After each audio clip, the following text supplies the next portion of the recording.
অবাধ বেদখল গুৱাহাটী মহানগৰীৰ মাজমজিয়াত কিছুমান ভয়ংকৰ ছবি পোহৰলৈ আহিছে। গুৱাহাটীৰ নাৰেংগীত যিখন শান্তিনগৰ আছিল সেই শান্তিনগৰখন এতিয়া একাংশ সন্দেহজনক নাগৰিকে একাংশ সন্দেহজনক লোকে তেওঁলোকে নাম দিছে মিয়ানগৰ। এয়া এটাৰ পিছত নতুন ঘটনা আহি আছে। কিছুদিন পূৰ্বে আমি দেখিছিলোঁ ফটাশী লাম্বাৰী যিখন সূৰ্যনগৰ আছিল সেই সূৰ্যনগৰ নাম সলনি কৰি তেওঁলোকে দিছিল কুদৰতপুৰ আৰু তেনেকৈ নতুন নতুন ঠাই তেওঁলোকে নাম দিছিল। শেহতীয়াকৈ নাৰেংগীৰ শান্তিনগৰ নাৰেংগীৰ যিখন শান্তিনগৰ বুলি কোৱা যায় সেই পশ্চিম শান্তিনগৰ নাম একাংশ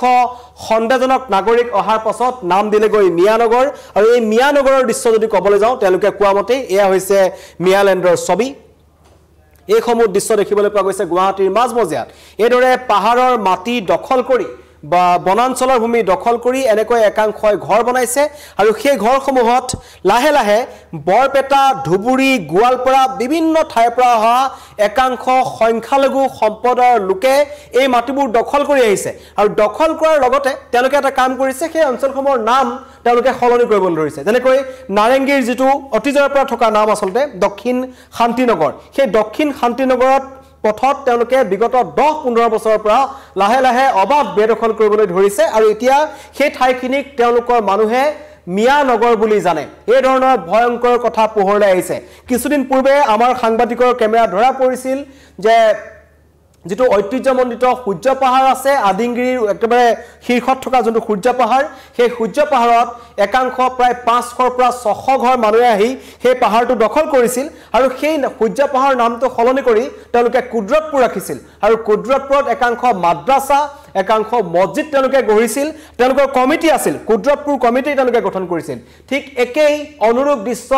নাৰেংগীৰ শান্তিনগৰত যাৰ নাম হৈছে এতিয়া মিয়ানগৰ। ভয়ংকৰ পৰিস্থিতি। বিগত 10-15 বছৰ ধৰি একাংশ স্থানীয় ৰাইজে অভিযোগ তুলিছে যে লাহে লাহে বৰপেটা ধুবুৰী গোৱালপাৰাৰ পৰা অহা একাংশ সন্দেহযুক্ত নাগৰিকে যিসকলৰ লগত আমাৰ খিলঞ্জীয়া মুছলমান সম্প্ৰদায়ৰ লোকসকলৰ ভাষা সংস্কৃতিৰ কোনো ধৰণৰ মিল নাই তেনেকৈ একাংশ লোকে লাহে লাহে আহি ইয়াত এটা দুটাকৈ ঘৰ বনাইছিল প্ৰথম পৰ্যায়ত আৰু পিছৰ পৰ্যায়লৈ সেই তালৈ একাংশ অবাধ বেদখলকাৰীৰ তালৈ আগ্ৰাসন ঘটিবলৈ ধৰিলে আৰু ইয়াৰ অধিকাংশ লোকেই কোনোবাই ৰিক্সা চলায় কোনোবাই ই ৰিক্সা চলায় কোনোবা বিভিন্ন ধৰণৰ শ্ৰমিকৰ কামত নিয়োজিত হৈ আছে। কিন্তু আৰক্ষী প্ৰশাসন বন বিভাগৰ চূড়ান্ত অকৰ্মণ্যতাৰ কাৰণে আৰু একাংশ স্থানীয় জনপ্ৰতিনিধিৰ নাম ক'ব লাগিব তেওঁলোকৰ চূড়ান্ত অকৰ্মণ্যতাৰ কাৰণে গুৱাহাটীৰ মাজমজিয়াত এই ধৰণৰ অবাধ বেদখলৰ ছবি দেখিবলৈ পোৱা গৈছে। গুৱাহাটীৰ দুটাকৈ নাম আছে ইতিমধ্যে মই ক'লো আমাৰ নিউজ 18ৰ কেমেৰাত প্ৰথমবাৰলৈ পোহৰলৈ আহিছিল যে সূৰ্যনগৰ নাম সলনি কৰি তেওঁলোকে দিছিল কুদৰতপুৰ আৰু এতিয়া তেওঁলোকে শান্তিনগৰৰ নাম সলনি কৰি দিলে মিয়ানগৰ। এই ধৰণৰ খবৰ আহিছে আৰু অভিযোগ উত্থাপন হৈছে যে অঞ্চলসমূহত এই যিসকল অবাধ বেদখলকাৰী আছে বনাঞ্চলৰ ভূমি বেদখল কৰিছে চৰকাৰৰ ভূমি তেওঁলোকে বেদখল কৰিছে আৰু এইসকলৰ কাৰণে তাত থকা খিলঞ্জীয়া লোকসকল ব্যাপক তেওঁলোক নিৰাপত্তাহীনতাত ভুগিছে। সেই অঞ্চলসমূহত দীৰ্ঘদিনে ইটোৰ পিছত সিটো অপৰাধজনিত ঘটনা বৃদ্ধি পাবলৈ ধৰিছে আৰু এই লোকসকল ক'ৰ পৰা আহিছে কেনেকৈ আহিল কোনে তেওঁলোকক তাত মাটি দিলে সেই সকলো এতিয়াও ৰহস্যৰ আৱৰ্তত। কিন্তু একাংশৰ অভিযোগ যে একাংশ মাটিৰ দালালে তেওঁলোকৰ লগত এনেকুৱা ধৰণৰ ঘটনা সংঘটিত কৰিছে আৰু মাটিৰ দালালবোৰে নিজৰ নিজৰ স্বাৰ্থত আচলতে এইসকল লোকক তাত নিয়োজিত কৰিছিল তাত মাটি দখল কৰিবলৈ দিছিল আৰু পাহাৰৰ মাটি বনাঞ্চলৰ মাটি হোৱাৰ কাৰণে আচলতে এইসকল লোকে তাত বহি আছিল আৰু বন বিভাগৰ নিৰ্লিপ্ততাৰ কাৰণেই তাত তেওঁলোকে ঘৰ সাজিলে মাদ্ৰাছা সাজিলে মছজিদ সাজিলে আৰু এটা সময়ত তেওঁলোকে গৈ সেই ঠাইখিনিৰ নামটোকে তেওঁলোকে সলনি কৰি পেলালে। নাৰেংগীৰ শান্তিনগৰ এতিয়া অতীত হ'ল এতিয়া হ'ল মিয়ানগৰ আৰু তাত প্ৰায় 500ৰো অধিক ঘৰ এনেকুৱা অবৈধ বেদখলকাৰী পৰিয়াল তাত বহি আছে বুলি আমাৰ তাত একাংশ স্থানীয় ৰাইজে মন্তব্য কৰিছে। স্থানীয় ৰাইজে কি মন্তব্য কৰে আমি আপোনালোকক প্ৰথমতে শুনাব বিচাৰিছোঁ। এইবিলাকৰ ঘাটি হৈ গৈছে চুৰ বদমাছ এইবিলাকৰ চব ঘাটি হৈ গৈছে ইয়াত বুজিছেনে নাই। আমি আজি 20 বছৰ 25 বছৰ আগত আহিছোঁ ইয়াতে আমি কিন্তু কিছুমান মানুহ আমি দেখাই নাই কিন্তু মদ ড্ৰাগছ চুৰ বদমাছ এইবিলাকৰ কাৰণে মানে আমি মানে ওলবা নৰা আহিছোঁ ৰাস্তাত এনেকুৱা ধৰণৰ আমাৰ সমস্যা আছিল বুজিছেনে নাই। কেতিয়াৰ পৰা হৈছে এইটোতো প্ৰায় হৈ আছে প্ৰায় 10 বছৰ মানৰ প্ৰায় চুৰ ছাগলী এটা বহিব নোৱাৰে মানুহ গৰু এটা বহিব নোৱাৰে মানে চব চুৰ কৰি লৈ যায় বুজিছেনে নাই। আৰু ইয়াতে অপেন বহি বহি ইয়াতে ড্ৰাগছ খায় বুজিছে নাই বেছিলে আৰু ক'ব গ'লে আকৌ উল্টাহে কথা কোনে খায় এইবিলাক সৰু সৰু মানে বাচ্চা কোন কৰি আমি চিনি নাপাওঁ এইবিলাক। তাৰপিছতে আজিৰ পৰা 10 বছৰমান আগত আমাৰ পদটো আছিলে শান্তিনগৰ জাগাখিনি ঠাই তাৰপাছত লেণ্ডে লিখিলে শংকৰ আজান পদ আৰু আমি হিন্দু মানুহখিনি গৈ এইটো ঘূৰাই পেলাই দিছোঁ কেতিয়া বনাই সেইটো ৰাস্তা হ'ল 10 বছৰমান হ'ল এইটো হেৰি কৰি এতিয়া ঘূৰাই পেলাই দিয়া আমি এই প্ৰথমতে অঞ্চলটো কিমান মানুহ আছিলে প্ৰথমতে আমি আছিলোঁ 20-30 ঘৰ মানে হিন্দু মানুহ আছিলোঁ আৰু তাতে কিমান বছৰৰ কথা এইটো চনটো নাজানো মোৰ জন্ম 85ত 1985ত এতিয়া প্ৰায় 200 হৈছে এতিয়া প্ৰায় তাতে 200 মানুহ হৈ গ'ল সোমাইছে আগতে 4-5 ঘৰ আছিলে মুছলিম মিয়া মানুহ এতিয়া কিন্তু ভৰ্তি হৈ গ'ল খিনি জায়গা আহি আছে এতিয়াও আহে নিখাৰ ভাগত আহে নে নিখাৰ ভাগত আহে এতিয়াও নাহে নিখাৰ এটা খন্তেক যুদ্ধ হয় হয় এনে খন্তেক যুদ্ধ নাগৰিক হয় ক'ৰ পৰা আহিছে কিন্তু নাজানো মিনিমাম মোৰ এতিয়া মোৰ কিমান দিন হ'ল মিনিমাম 2 বছৰমান হ'ল চলি আছে ক'ৰ পৰা আহিছে 2000 চন ক'ৰ পৰা আহিছিল আপুনি আমি কিৰাগাটা পৰা আছি তাতে গৰাই হৈ গৈছে তাৰ পৰা মাৰ ঘৰ হ'ল চানমাৰি মেন কেছ ইয়াতে আছে এতিয়া কোহনিদান আমি অকলে আছো কোহনিদান আৰু কোনোবা আহিছে নে আপোনাৰ লগত কোনোবা নাই আমাৰ তাৰ পৰা ইয়াত ইখানি ভিতৰত আৰু নাই বাকি ইয়াত থকাবোৰ ক'ৰ পৰা আহিছিল আপুনি গম পায় না কলগাছিৰ পৰা আহিছে বা কিবা পৰা মানে আহি হাজিৰা স্থানীয় ৰাইজৰ মন্তব্য শুনিলে কেনেকৈ 1985 চনত সেই শান্তিনগৰত মাত্ৰ 25 ঘৰ মানুহ আছিল আৰু এতিয়া যদি ক'বলৈ যাওঁ 25 ঘৰ হিন্দু মানুহ বাদ দি বা খিলঞ্জীয়া মানুহ বাদ দি এতিয়া তাত প্ৰায় 300ৰো অধিক খণ্ডযুক্ত নাগৰিকৰ পৰিয়াল তাত বসবাস কৰি আছে তাত ড্ৰাগছৰ আড্ডা হয় তাত গৰু ছাগলী চুৰ হয় আৰু তাত থকা স্থানীয় মানুহক এই সকল একাংশ বেদখলকাৰীয়ে তেওঁলোকে প্ৰতিদিনে ভাবুকি প্ৰদান কৰি আহিছে প্ৰথমতে শান্তিনগৰ নাম সলনি কৰি তেওঁলোকে দিছিল শংকৰ আজান পথ আৰু শংকৰ আজান পথটো যেতিয়া তাত থকা স্থানীয় ৰাইজে তেওঁলোকক বাধা প্ৰদান কৰিলে তাৰ পিছত তেওঁলোকে তাক নাম দিলে মিয়ানগৰ এয়া হৈছে গুৱাহাটী মহানগৰী মাজমজিয়াত চলি থকা অবাধ বেদখলৰ ছবি এনেকুৱা নহয় যেহেতু ধুবুৰীৰ ক'ৰবাত ব্ৰহ্মপুত্ৰৰ চৰত কোনোবা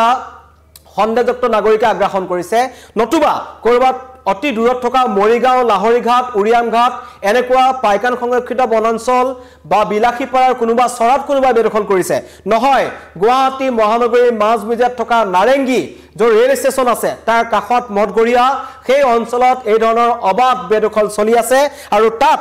বৰপেটা ধুবুৰীৰ পৰা অহা একাংশ নাগৰিকে পাহাৰৰ মাটি দখল কৰিছে যি পাহাৰৰ মাটিক লৈ চৰকাৰে কৈছিল যে গুৱাহাটীৰ পাহাৰৰ মাটি কাকো বহিবলৈ দিয়া নহ'ব কিন্তু অতি ৰহস্যজনকভাৱে এইমাত্ৰ আপোনালোকে শুনিলে যি মন্তব্য আপোনালোকক শুনালো স্থানীয় ৰাইজৰ মন্তব্য শুনাইছিলোঁ তেওঁলোকে কৈছে যে এতিয়াও প্ৰতিদিনে তালৈ একাংশ সন্দেহজনক নাগৰিকৰ আগ্ৰাসন ঘটিছে এতিয়াও দল পাতি তালৈ একাংশ বেদখলকাৰী আহে ক'ৰ পৰা আহিছে কাৰ কোনে তেওঁলোকক ইয়ালৈ লৈ আনিছে কি কামত তেওঁলোক নিয়োজিত হৈ আছে অধিকাংশকেই ৰিক্সা চলাই ই-ৰিক্সা চলাই তেওঁলোকে পেট পবতায় কিন্তু বিভিন্ন চুৰি কাৰ্য একাংশ অপৰাধজনিত ঘটনাত এইসকল লোক জড়িত হৈ আছে গুৱাহাটীত যে ইমান বেছি ড্ৰাগছৰ সৰবৰাহ বেছি হৈছে ড্ৰাগছ য'তে ত'তে উপলব্ধ হৈছে তাৰ অন্তৰালতো এই সকল লোক জড়িত থকাৰ এটা গুৰুতৰ অভিযোগ উত্থাপন হৈছে শান্তিনগৰ ৰাইজে এইমাত্ৰ মন্তব্য কৰিলে যে নিশা হ'লে তেওঁলোক ৰাজপথলৈ ওলাই আহিব নোৱাৰে কাৰণ একাংশ বেদখলকাৰী সন্দেহজনক নাগৰিকে ৰাজপথত টহল দি থাকে তেওঁলোকৰ গৰু ছাগলী চুৰ কৰে পশুধন চুৰ কৰে বাইক চুৰ কৰে অন্য নালাগে মানুহে দেখি থকা অৱস্থাতেই সৰু একাংশ বেদখলকাৰীৰ পৰিয়ালৰ সৰু যুৱক কিশোৰীয়ে তেওঁলোকে তাত ড্ৰাগছ সেৱন কৰে তেওঁলোকৰ হাতে ড্ৰাগছ আছে আৰু হয়তো সেই অঞ্চলসমূহৰ পৰাই গুৱাহাটীৰ বিভিন্ন প্ৰান্তলৈ ড্ৰাগছ গাঞ্জা ভাং এনেকুৱা ধৰণৰ বিভিন্ন ধৰণৰ নিচাজাতীয় সামগ্ৰী তেওঁলোকে সৰবৰাহ কৰে কিন্তু তাৰ পাছতো কুম্ভকৰ্ণ নিদ্ৰাত আমাৰ বিয়াগুম বন বিভাগটো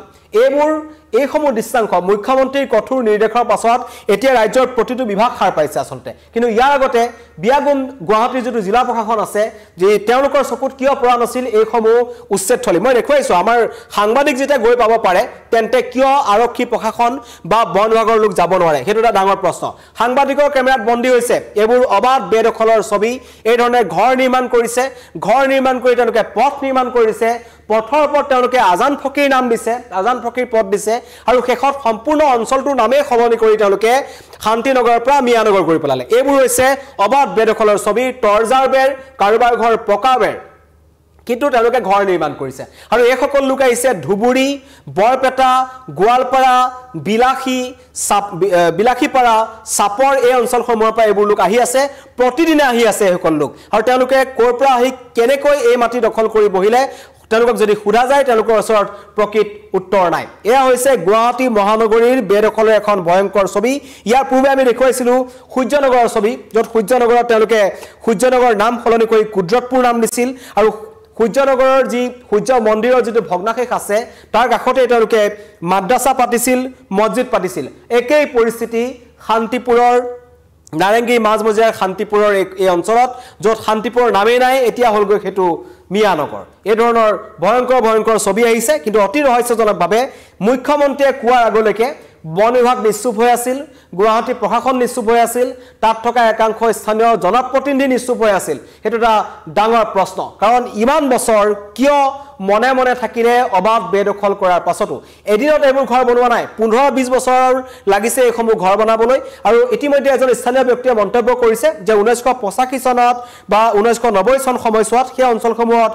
20-30 ঘৰ খিলঞ্জীয়া মানুহ আছিল য'ত অধিকাংশ বড়ো লোক তাত থাকিছিল কাৰণ আগৰে পৰাই অসমৰ বড়ো বা ৰাভা যিসকল লোক আছে তেওঁলোকে এই পাহাৰ অঞ্চলসমূহত তেওঁলোকে থাকিছিল আৰু তেওঁলোকে তাত বসতি স্থাপন কৰিছিল কিন্তু লাহে লাহে এঘৰ দুঘৰকৈ এই বৰপেটা ধুবুৰী এই অঞ্চলসমূহৰ পৰা একাংশ খণ্ডজাত নাগৰিক আহিল যিসমূহ খিলঞ্জীয়া লোক নহয় বুলি একাংশই ক'ব বিচাৰে আৰু খিলঞ্জীয়া মুছলমান লোকসকলৰ সৈতে তেওঁলোকৰ কলা সংস্কৃতি ভাষা কোনো ধৰণৰ মিল নাই আৰু এই লোকসকলে তাত থাকি তেওঁলোকে এঘৰ দুঘৰকৈ আহি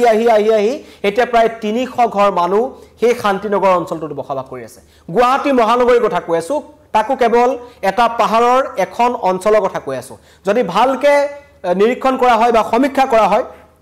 তেতিয়া খুব গুৱাহাটী মহানগৰীতেই কিমান বেদখলকাৰী ওলাব তাৰ কোনো তথ্য নাই ইতিমধ্যেই আমি দেখা পাইছো ভৰলুমুখ কামাখ্যা দেৱোত্তৰ